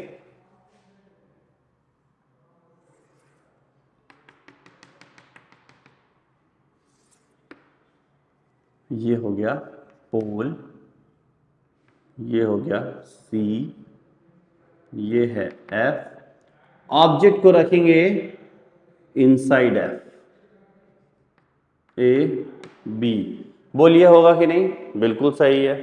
चलिए भाई, पैरेलल टू प्रिंसिपल एक्सिस ले चलते हैं। आपका जहां से मन हो, आप सी से पार करा सकते हैं, आप पी से पार करा सकते हैं, पैरेलल टू प्रिंसिपल एक्सिस रख सकते हैं। पैरेलल टू प्रिंसिपल एक्सिस रहेगा तो आफ्टर रिफ्लेक्शन कहाँ से पास होगा, फोकस से पास होगा। तो इसको फोकस से पास करा देते हैं, होगा कि नहीं, बोलिए। ठीक है, दूसरा रे कहाँ से लेंगे, दूसरा रे हम लोग पोल से ले लेते हैं। पोल से टकराने के बाद ये जितने एंगल पे इंसिडेंस हुआ है उतने ही एंगल पे रिफ्लेक्ट भी हो जाएगा। तो चलिए इसको रिफ्लेक्शन भी करा देते हैं, है कि नहीं। ये रहा एंगल ऑफ रिफ्लेक्शन। क्या ये दोनों पैरेलल है, नहीं, ये दोनों एक दूसरे से दूर जा रहा है। ये दोनों रेज एक दूसरे से बिल्कुल दूर जा रहा है कि नहीं। हाँ, क्या ये कहीं जाकर के मिलेगा, नहीं। अब हम ज्योमेट्री के इतने बियॉन्ड भी नहीं जा सकते हैं, ये दोनों कहीं नहीं मिलने वाला है, ये दोनों और दूर होता जाएगा, दूर होता जाएगा। तो इसका मतलब है कि अगर हम इसको बैक साइड एक्सटेंड करें, वो भी इमेजिनरी तरीके से एक्सटेंड करें, तो हम लोगों को कुछ ऐसा मिलने वाला है, हम लोगों को कुछ ऐसा मिलने वाला है। ये देखिए इमेज फॉर्मेशन हो गया बिहाइंड द मिरर। ये ए बी है, तो ये ए डैश बी डैश है। तो हम लोग जो 6th पोजीशन है वो कहाँ रखें, एफ और पी के बीच में। इमेज कहाँ बना, बिहाइंड द मिरर, इसको हमको लिखना पड़ेगा, बिहाइंड द मिरर। क्या इस पॉइंट पर जो दो रे मिले हैं वो रियली इमिट किए हैं? नहीं, रे तो यहां निकल लिया, रे तो कभी मिरर के पीछे जा ही नहीं सकता। तो यहां पर क्या हुआ है, यहां पर हुआ यह है कि हम इसे इमेजिनरी तरीके से बैक साइड एक्सटेंड करके यहां पर मिलाते हैं, इसलिए ये इमेजिनरी तरीके से ये फिगर, ये इमेज बनता है। इसी इमेजिनरी इमेज को हम वर्चुअल इमेज कहते हैं। तो ये कैसा इमेज होगा, इसको हम वर्चुअल इमेज कहते हैं, वर्चुअल इमेज। और आप लोग सब कोई को ये पता होगा, सबको नहीं तो बहुतों को तो ये जरूर पता होगा कि इंसान, ह्यूमन, अपने बेयर आइज से, अपने खुले आंखों से केवल रियल या वर्चुअल इमेज ही देख सकता है। रियल इमेज देखने के लिए हमें स्क्रीन चाहिए होता है, ठीक है। आप जो थिएटर में देखते हैं या प्रोजेक्टर से जो प्रोजेक्टेड इमेज देखते हैं वो सब रियल इमेज होता है, क्योंकि उसके लिए हमें स्क्रीन की जरूरत होती है। लेकिन जो मिरर में खड़े होकर आप अपने आप को देखते हैं वो क्या होता है, वो वर्चुअल इमेज होता है, जो बिहाइंड द मिरर बनता है। यहां भी आप देख रहे हैं बिहाइंड द मिरर बनता है, ठीक है। तो इस तरह से हम लोगों ने क्या पढ़ा, हम लोगों ने पढ़ा इमेज फॉर्मेशन के बारे में। तो formation of image by spherical mirror पढ़ने के बाद अब हम लोग कॉनकेव मिरर के कुछ यूसेज भी देखेंगे। कॉनकेव मिरर का बहुत सारा यूज होता है, चलिए एक एक करके हम लोग देखते हैं।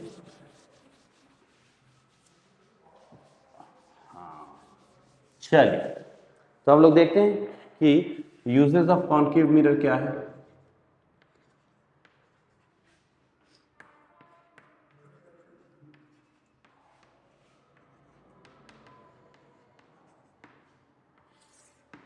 हाँ, यूजेस ऑफ कॉनकेव मिरर क्या है, देखिए सर्च लाइट्स में इसका यूज होता है, सर्च लाइट में इसका यूज होता है। स्कूटर का जो हेडलाइट होता है या बाइक का जो हेडलाइट होता है उसमें आप देखते होंगे ऐसे रहता है, यहाँ पे एक ऐसे करके बना रहता है और ये सामने कांच रहता है। तो ये जो पार्ट है ये भी कैसा है, कॉनकेव है, इसी से लाइट ऐसे करके बाहर निकलता है, ठीक है। इसके अलावा जो आप कह सकते हैं सैलून में आप जाते हैं, याद रखिएगा हमारे इंडिया में दो तरह के सैलून होते हैं, एक सैलून जिसमें जाकर के आप बाल कटाते हैं और 50-60 रुपए में बाल हेयर कट हो जाता है, एक सैलून जिसमें जाकर के आप 500 या 1000 रुपया दे करके आप हेयर कट लेते हैं, अलग अलग डिज़ाइन के हेयर कट लेते हैं। तो जब आप सैलून में जाते हैं तो वहाँ पर प्लेन मिरर होता है जिसके सामने बैठ करके आप अपना वर्चुअल इमेज देखते हैं। लेकिन जब आप सैलून में जाते हैं जो बहुत महंगा होता है, वहाँ पे आपको पैसे भी ज़्यादा देने पड़ते हैं, वहाँ पर जो मिरर का यूज़ होता है वो कॉनकेव मिरर होता है। आप हमेशा फोकस के अंदर बैठते हैं ताकि आपका इमेज एनलार्ज बने और बिहाइंड द मिरर बने, ताकि आप देख सकें। बिहाइंड द मिरर इमेज कैसा इमेज होता है, वर्चुअल, और आप अपने बेयर आइज से क्या देख सकते हैं, वर्चुअल इमेज, क्योंकि रियल इमेज आप देख नहीं सकते हैं। तो you can not sit beyond F, rather you can sit only in between F and P, so that your virtual enlarge image can be formed behind the mirror, ठीक है। तो ये सब यूसेस हैं और भी बहुत सारे यूसेस हैं जिसको आपको कलेक्ट करना है और आपको देखना है कि क्या ये सारे यूसेस और जो आप देखेंगे या कलेक्ट करेंगे या पढ़ेंगे, सर्च करेंगे, वो सब यूसेस कैसे कैसे यूसेस होते हैं किस मिरर के, कॉनकेव मिरर के, ठीक है। तो चलिए अब हम लोग आते हैं कॉन्वेक्स मिरर के थ्रू इमेज फॉर्मेशन की बात करने के लिए, ठीक। चलिए इसको अच्छे से साफ कर दें। हाँ देखिएगा यहां पर अब हम लोग image formation by convex mirror देखेंगे। Image formation by convex mirror, ठीक है, चलिए देखते हैं भाई, चौक ले लूं फिर। यहां पे देखिए कॉन्वेक्स मिरर ऐसा होगा, हम लोग हमेशा राइट साइड को पॉलिश करेंगे। कॉन्वेक्स मिरर में जो सेंटर ऑफ कर्वेचर होता है वो हमेशा बिहाइंड द रिफ्लेक्टिंग सरफेस होता है। ये हो गया पोल, पोल और सेंटर के बीच में ये होता है फोकस। बहुत अच्छी बात। ऑब्जेक्ट कहां प्लेस करेंगे, तो इस बार हम लोग यहां लिख लेते हैं।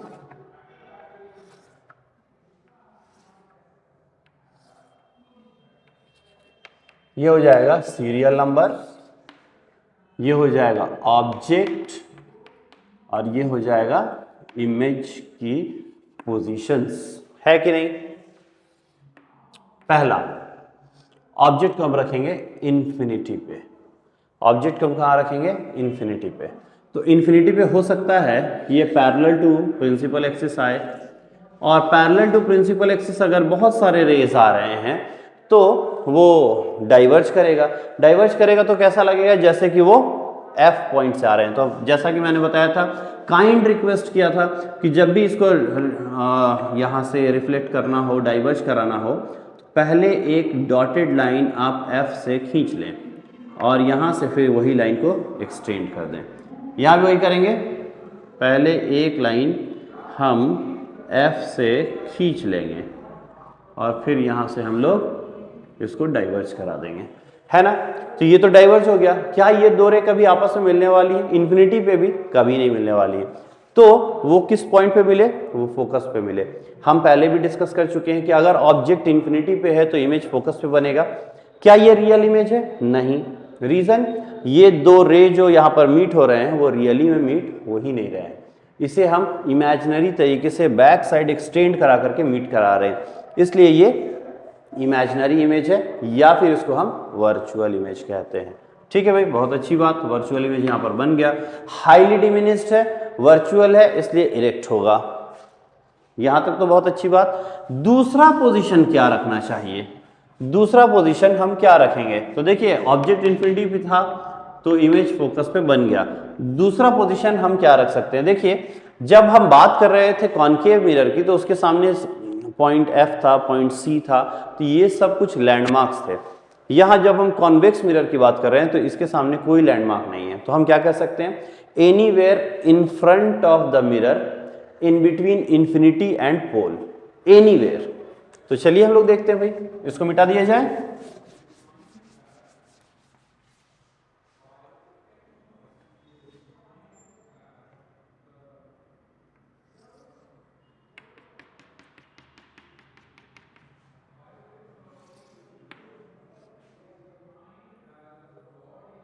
देखिए ये है C, सॉरी देखिए ये गलती हुई, यहाँ पे C हो ही नहीं सकता है। C कहाँ होगा, यहाँ। ये क्या है, पोल, ये क्या है, फोकस।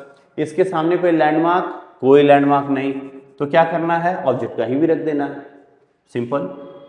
हम ऑब्जेक्ट कहीं भी रख देंगे इन बिटवीन इन्फिनिटी एंड पोल, ठीक है। ऐसे करके आया। एक रे जो पैरेलल टू प्रिंसिपल एक्सिस है, तो हम क्या करेंगे, इसको पहले फोकस से मिला देंगे, फिर इसी लाइन को आगे सॉलिड लाइन से एक्सटेंड कर देंगे। तो ये हुआ फर्स्ट रे। फर्स्ट रे ऐसे आया और डाइवर्ज हुआ, ऐसे डाइवर्ज हुआ कि लग रहा है कि ये फोकस से ही आ रहा है। दूसरा रे कहाँ से, दूसरा रे हम लोग C से पार करेंगे। तो हमको पता है ना कि कोई एक लाइन अगर हम C से ले जाते हैं, C के अलॉन्ग ले जाते हैं, तो वो रे उसी पाथ से वापस होगा।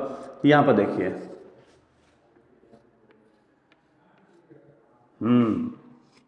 ये जो रे है, मतलब ये है नॉर्मल, और ये जो रे है ये इसी नॉर्मल के अलॉन्ग आया, तो लाइट रे मिरर से पार नहीं कर सकता है, तो इसी रास्ते से ये वापस हो गया।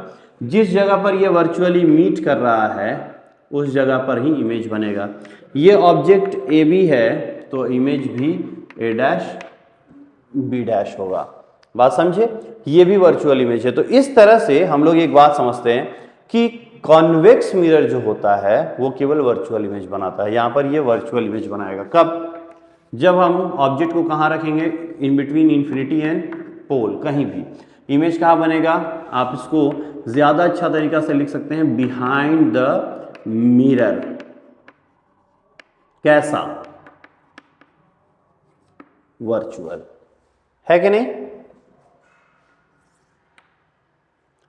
तो इस तरह से हम लोग इमेज फॉर्मेशन कॉन्वेक्स मिरर का भी देख लिए। तो कॉन्वेक्स मिरर में दो ही इमेज फॉर्मेशन होते हैं, दोनों का दोनों इमेज फॉर्मेशन कैसा होता है, वर्चुअल होता है, इरेक्ट होता है, बिहाइंड द मिरर होता है, इसे हम देख सकते हैं। अब हम बात करते हैं इस बारे में कि इसके क्या क्या यूसेस हैं। इसके बहुत सारे यूसेस हैं, जिसमें सबसे अच्छा यूज है कि हम इस मिरर का यूज रियर व्यू मिरर में करते हैं जब कोई व्हीकल में इसको हम लोग इंस्टॉल करते हैं, जैसे बाइक या कार। बाइक या कार का जो रियर व्यू मिरर होता है, जिस मिरर से हम पीछे देखते हैं, वो कैसा मिरर होता है, वो कॉन्वेक्स मिरर होता है। क्यों, क्योंकि कॉन्वेक्स मिरर ही ऐसा मिरर है जो किसी भी पोजीशन के ऑब्जेक्ट का वर्चुअल इमेज बनाएगा। वर्चुअल इमेज क्यों जरूरी है, क्योंकि बेयर आई से हम केवल वर्चुअल इमेज देख सकते हैं, है कि नहीं। अगर यहाँ इसकी जगह कॉन्केव मिरर होता तो क्या होता, तो वो वर्चुअल इमेज तब बनाता जब ऑब्जेक्ट गाड़ी को पीछे से धक्का मार चुका होता। क्यों, क्योंकि कॉन्केव मिरर में ऑब्जेक्ट को आना पड़ता है फोकस के अंदर, फोकस के अंदर आते आते तब तक तो एक्सीडेंट हो जाएगा। तो हम लोगों को यहाँ पर हमेशा वर्चुअल इमेज क्यों चाहिए, क्योंकि हम वर्चुअल इमेज ही देख सकते हैं, रियल इमेज हम देख नहीं सकते हैं। बात समझ रहे हैं ना, बिल्कुल। चलिए फिर हम लोग आगे बढ़े। तो रियर व्यू मिरर में भी इसका यूज है, साइंटिफिक एक्सपेरिमेंट्स में इसका यूज है।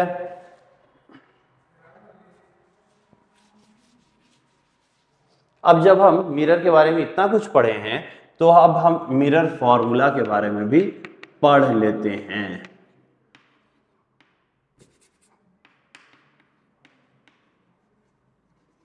मिरर फॉर्मूला, मिरर फॉर्मूला क्या होता है, तो 1/f equals 1/v plus 1/u, ये होता है मिरर फॉर्मूला। ठीक है, ये क्या होता है, मिरर फॉर्मूला। उसमें ये f क्या है, f का मतलब होता है फोकल लेंथ, v का क्या मतलब होता है, v का मतलब होता है image distance, image distance. u का क्या मतलब होता है, u का मतलब होता है ऑब्जेक्ट डिस्टेंस, और फॉर्मूला यही होता है। और ये सारे के सारे डिस्टेंस हम कहां से मेजर करते हैं, सारे के सारे डिस्टेंस हम पोल से मेजर करते हैं। ठीक है, एग्जांपल के लिए अगर ये कॉन्केव मिरर है, ये पोल है, ये फोकस है, ये C है, ऑब्जेक्ट हम यहां बनाए रखेंगे तो इमेज यहां बनेगा, बनेगा कि नहीं। तो फोकल लेंथ इसे कहते हैं, ऑब्जेक्ट डिस्टेंस इसे कहते हैं, इमेज डिस्टेंस इसे कहते हैं। ठीक है, ये तीनों टर्म्स यहां पर पिक्टोरियली आपको दिखाए जा रहे हैं। ठीक है भाई, तो ये मिरर फॉर्मूला होता है। इस फॉर्मूला का यूज करके हम तीनों में से कोई भी अननोन क्वांटिटी निकाल सकते हैं अगर दो क्वांटिटी नोन हो तो। ठीक है, अब जब आप इससे रिलेटेड प्रॉब्लम्स बनाएंगे या बनाते हैं, तो सबसे बड़ा चैलेंज क्या होता है, सबसे बड़ा चैलेंज होता है साइन कन्वेंशन। आप देखते होंगे कभी कभी पॉजिटिव कभी नेगेटिव कुछ भी साइन लिया जाता है। बहुत सारे बुक्स में लिखता है कि आप अगर रे के डायरेक्शन में जाएंगे तो पॉजिटिव है, अपोजिट जाएंगे तो नेगेटिव है, ऐसा बहुत सारा चीज़ लिखा रहता है। ये सब कंफ्यूजन क्रिएट करने वाली बात है। इसलिए एक बहुत ही अच्छा सॉल्यूशन अगर निकाला जाए तो हम लोग इसमें मैथमेटिक्स का यूज़ करेंगे। इसमें मैथमेटिक्स का अगर यूज़ करते हैं तो क्या होता है, देखते हैं। देखिए, अगर हम मैथमेटिक्स का यूज़ करते हैं तो आप नंबर लाइन के बारे में सब कुछ जानते ही होंगे, जिसको हम नंबर लाइन कहते हैं। इसमें ये ओरिजिन होता है, ये पॉजिटिव एक्स एक्सिस, ये नेगेटिव एक्स एक्सिस, ये पॉजिटिव वाई एक्सिस, ये नेगेटिव वाई एक्सिस। बोलिए होता है कि नहीं, एकदम होता है, कहीं कोई दिक्कत नहीं है। ओरिजिन से राइट सब कुछ प्लस, ओरिजिन से लेफ्ट सब कुछ माइनस। चलिए इसको भी हम लोग यहां पे भी इंप्लीमेंट करके देख लेते हैं, है ना।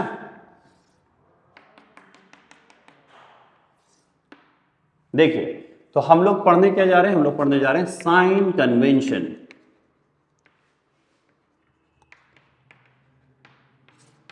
साइन कन्वेंशन, चलिए देखते हैं भाई साइन कन्वेंशन क्या कहता है। तो साइन कन्वेंशन कहता है कि अगर हम लोग इसको पोल कहते हैं, अगर हम लोग इसको पोल कहते हैं, तो इन दोनों केसेस को हम यहां पर इस कोऑर्डिनेट सिस्टम के साथ मैच करा सकते हैं। ओरिजिन ही पोल मान लिया जाए, पोल से राइट में सब कुछ प्लस होगा, पोल से लेफ्ट में सब कुछ माइनस होगा, पोल से राइट में सब कुछ प्लस होगा, पोल से लेफ्ट में सब कुछ माइनस होगा। सिंपल। पोल से ऊपर सब कुछ प्लस होगा, पोल से नीचे सब कुछ माइनस होगा। हॉरिजॉन्टल एक्सिस से ऊपर सब कुछ प्लस होगा, हॉरिजॉन्टल एक्सिस के नीचे सब माइनस होगा। बस यही है। अब चलिए, अगर हम लोग ये समझ गए हैं, इसको अच्छे से देख लीजिए, अगर हम लोग ये समझ गए हैं तो हम सारे साइन कन्वेंशन को अच्छे से समझ सकते हैं। चलिए देखते हैं समझ करके। तो याद रखिएगा, मिरर के केस में हम बिल्कुल वैसे ही साइन कन्वेंशन लेंगे जैसे कि हम लोग यहां इस नंबर लाइन में या कोऑर्डिनेट सिस्टम में लेते हैं, जिसको कार्टेशियन कोऑर्डिनेट सिस्टम भी कहते हैं। चलिए देखते हैं अब एग्जांपल। यहां पर ये कॉनकेव मिरर है, ये फोकस है, ये सी है, ये ऑब्जेक्ट है, ये इमेज है। ठीक, अब देखते चलिए, यहां पर ये है P। इस डिस्टेंस को क्या कहा जाए, फोकल लेंथ। तो हम लोग यहां पर लिखते हैं फोकल लेंथ। फोकल लेंथ आपको कहां मिल रहा है, P से लेफ्ट साइड में, तो यहां पे क्या लिखिएगा, नेगेटिव F। ठीक है, ये नेगेटिव होगा। इसको नेगेटिव F लिखने की जगह हम नेगेटिव ही बोल देते हैं, ऐसे बोल देते हैं नेगेटिव, वो ज्यादा अच्छा होगा, नेगेटिव। उसी तरह से ये AB है, ये A' B' है। यहां पे देखिएगा C तक का जो डिस्टेंस है वो क्या होता है, रेडियस ऑफ कर्वेचर। तो रेडियस ऑफ कर्वेचर भी क्या होगा, नेगेटिव। क्यों, लेफ्ट साइड में है, बहुत अच्छी बात। ठीक है, अब देखिए ऑब्जेक्ट डिस्टेंस, यहां तक ये ऑब्जेक्ट डिस्टेंस है U, तो ये U क्या होगा, नेगेटिव होगा। इमेज डिस्टेंस, ये इमेज डिस्टेंस लेफ्ट साइड में है, क्या होगा, नेगेटिव होगा। होगा कि नहीं, तो ये भी माइनस U होगा, माइनस V होगा, मतलब ये भी नेगेटिव ही होगा। हम सबको नेगेटिव लिख सकते हैं, ये भी नेगेटिव, ये भी नेगेटिव है कि नहीं। तो focal length, radius of curvature, object distance, image distance सभी लेफ्ट में है, तो सब नेगेटिव होगा। अच्छा, अब अगर बात करें हाइट ऑफ द ऑब्जेक्ट की, हाइट ऑफ द ऑब्जेक्ट ऊपर है ना, वाई एक्सिस में है ना, तो वाई एक्सिस में अगर है और ऊपर है तो इसको हम लोग पॉजिटिव मानते हैं। रियल इमेज होगा तो ये हॉरिजॉन्टल लाइन से नीचे होगा, हाइट ऑफ द इमेज क्या होगा, नेगेटिव होगा। इस केस में, रियल केस में जब हम हाइट की बात करेंगे तो हम लेफ्ट या राइट नहीं देखेंगे, हम केवल ये देखेंगे कि हॉरिजॉन्टल लाइन से ये ऊपर है कि नीचे है। ठीक है, चलिए ये तो एक केस हम लोग समझ गए। आते हैं अब इसी मिरर के दूसरे केस में।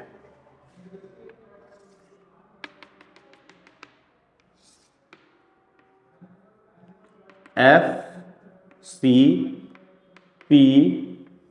Object image AB A' B'। यहां पर देखते हैं, यहां पर इमेज कैसा बना है, एक ही केस है जिसमें इमेज वर्चुअल बनता है। तो यहां पर हम लोग क्या करेंगे, देखिए ये डिस्टेंस क्या है, PF क्या है, माइनस फोकल लेंथ है, होगा कि नहीं। ठीक है, PA क्या है, minus U object distance, PC क्या है, minus R radius of curvature. क्यों, क्योंकि सब लेफ्ट साइड में है। PA' क्या है, कोई गेस, PA' क्या है, ये है प्लस V, है कि नहीं। दूसरी बात, यहां पर हाइट ऑफ द ऑब्जेक्ट क्या है, देखिए हाइट की बात जब भी हम करेंगे तो हम ये नहीं देखेंगे वो लेफ्ट है या राइट है, हम सीधे देखेंगे कि वो हॉरिजॉन्टल से ऊपर है कि नीचे है। ये हॉरिजॉन्टल से ऊपर है तो height of the object positive है, हाइट ऑफ द इमेज भी ऊपर है तो पॉजिटिव है। सिंपल है कि नहीं। अब आते हैं हम लोग कॉन्वेक्स मिरर के केस में। इसीलिए मैंने आप लोगों को पहले ही बता दिया कि कैसे हम ये सारे के सारे डिसीजंस लेते हैं कि साइन क्या होगा। ठीक है, कन्वेंशनली जो ऑब्जेक्ट होता है वो हमेशा लेफ्ट साइड में ही रहता है, क्योंकि रिफ्लेक्टिंग सरफेस लेफ्ट साइड में ही लाई करता है, और जो पॉलिश सरफेस होता है वो हमेशा राइट साइड में करते हैं कन्वेंशनली। ठीक है, तो यहां पर आते हैं हम लोग फिर और बात करते हैं कॉन्वेक्स मिरर की। यहाँ पे F यहाँ है, C यहाँ है, P यहाँ है। ऑब्जेक्ट हम मिरर के बिहाइंड रख नहीं सकते हैं तो ऑब्जेक्ट यहाँ है, ऑब्जेक्ट AB है। इमेज कहीं भी बन जाए कोई फर्क नहीं पड़ता है, A डैश B डैश है। तो देखिए